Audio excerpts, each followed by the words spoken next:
What's up, y'all? Today, I'm packing for a 2-week-long trip to Colorado. And I figured it'd be a great opportunity to show you guys kind of how I pack for things like this and maybe give you guys some pointers on how you can pack a little smarter for your next vacation. The first thing to consider is the climate. Are you going somewhere cold? Are you going somewhere hot? Are you going somewhere where the temperature and weather can vary significantly during your stay? You want to make sure you're comfortable, but you also want to make sure you're not taking up too much space in your suitcase. The next thing to consider is where on the scale of formality are most of your activities going to be. So, for example, are you planning on going out at night a lot where you want to have a more formal dressed up look? Is your trip mostly a casual leisure trip where you really want to just focus on comfort? And then finally, you want to make sure to pack things that are versatile. Now, unless you have unlimited luggage space and you can check as many bags as you want, it's a good idea to try and get the most wear out of the garments that you're packing, especially if you're going somewhere where you might want to get some souvenirs on the way. So a little bit about the trip that I'm taking. My wife and I are going to kind of central Colorado. The weather there is going to be kind of mid-70s during the day, and at night it can get into the 40s. So I gotta make sure that the clothing that I pack, I can layer, will be warm enough in kind of those extreme 40-degree temperatures, but then will also be easy to shed throughout the day whenever it warms up.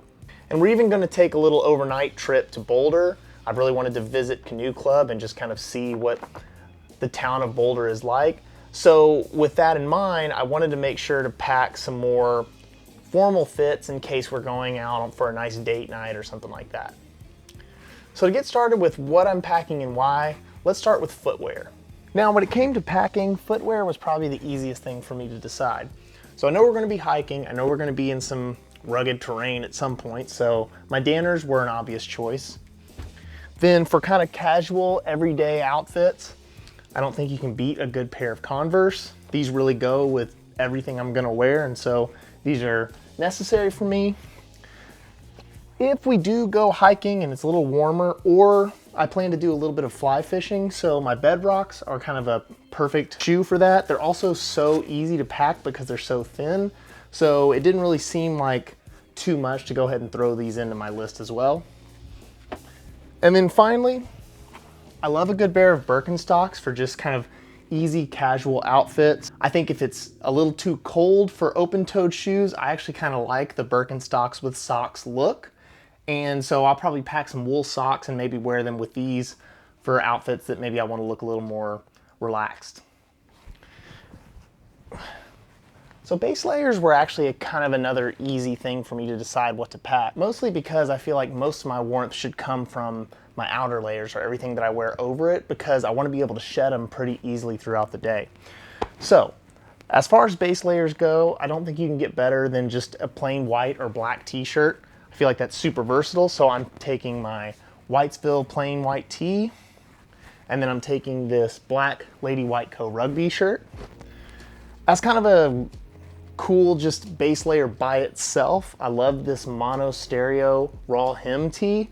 And then finally, I feel like this is going to be my most versatile piece. This is a waffle knit long sleeve from Full Count. This thing has heft, but it's not so much so that if the weather creeps up into the 70s, I'm gonna be too hot in it.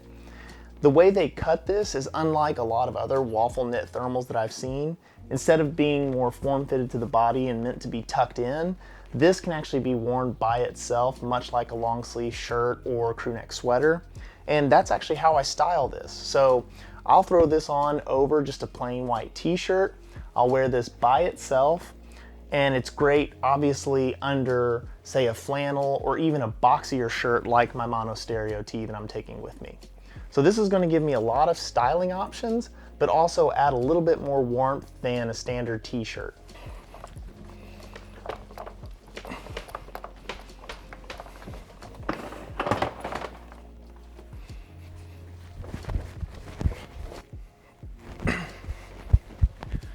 So as far as bottoms go, I'm keeping it pretty simple. I'm packing 2 pairs of shorts and 2 pairs of jeans. For shorts, I'm gonna take these Topo Designs River shorts. These are gonna be probably my go-to active shorts for a couple reasons. One, they're nylon, so they're gonna breathe and be super lightweight, and they're gonna dry super quickly.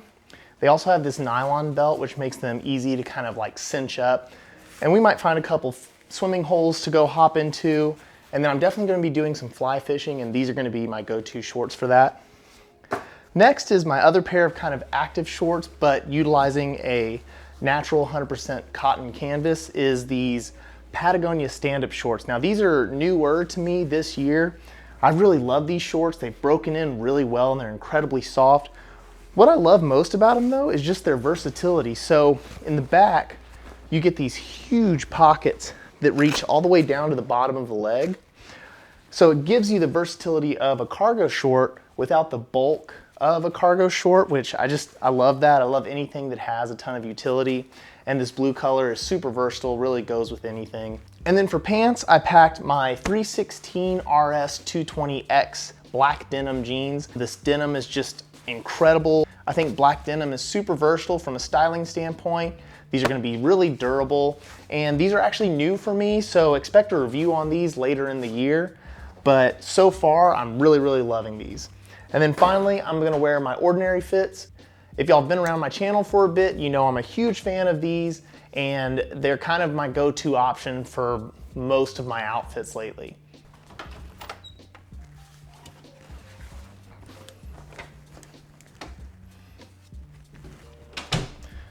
So last but not least on this list is going to be my outerwear, or just my final layer.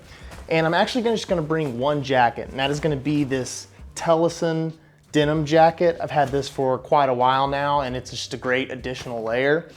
Everything else is going to be kind of knitwear or heavier overshirts. So I'm gonna pack this Patagonia Fjord flannel. It's 100% cotton, it's nice and heavy, and it's gonna be an easy layer to take on and off throughout the day.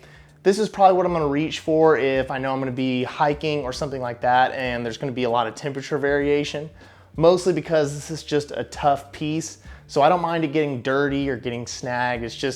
It's my kind of tough, active, cold weather outer layer. And then for more of just lounging or going out to eat or something like that, I'm packing this LL Bean lamb's wool cardigan that I picked up at an estate sale recently. This is gonna be just kind of an easy warming layer for cool mornings and cool evenings. And then finally, if for whatever reason the weather gets just crazy cold, I'm gonna pack this merino wool Aran knit sweater that I got quite a while back. This is one of my favorite cold weather pieces. I'm packing it just as kind of a fail-safe in case for whatever reason the weather just gets too cold to handle. It's going to be my warmest piece that I'm going to be packing, so I don't know if it's going to get a ton of use, but I think it's just going to make me feel better if I have it.